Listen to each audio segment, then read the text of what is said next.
plant grow could be so interesting.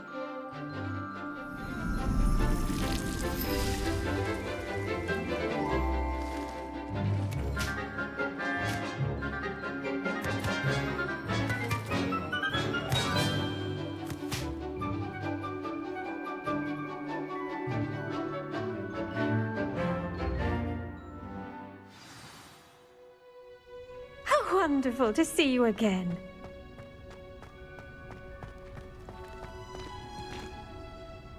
I've completed my assignments, Professor.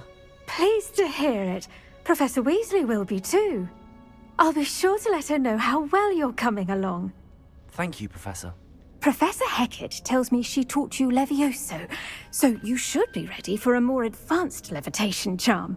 Wingardium Leviosa requires a bit of concentration and a nice, graceful wand movement. Let's see you try your hand at it. When executed correctly, you should be able to pick up boulders as though they were sprigs of sneezewort.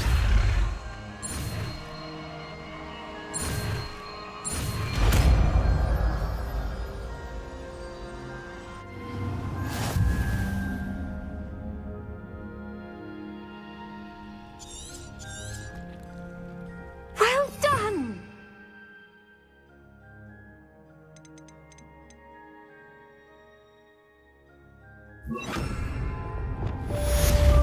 Wingardium Leviosa. You're a natural.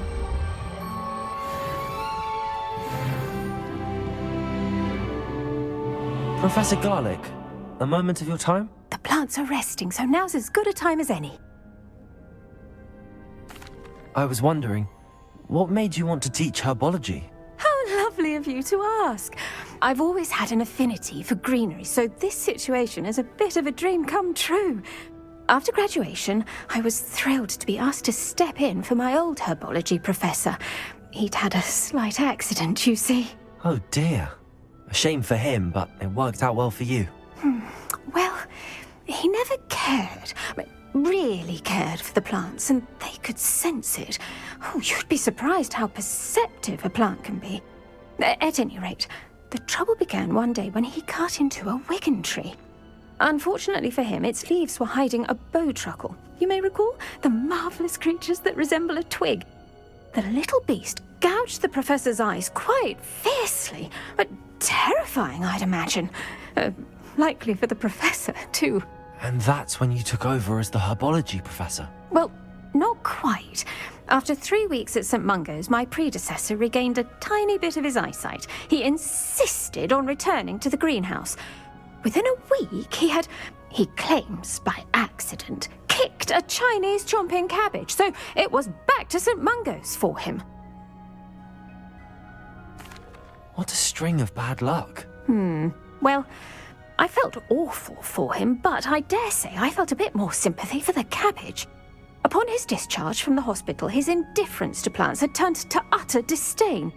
He lost what little patience he had left with a particularly temperamental venomous tentacula and, well, his resulting leave of absence continues to this day.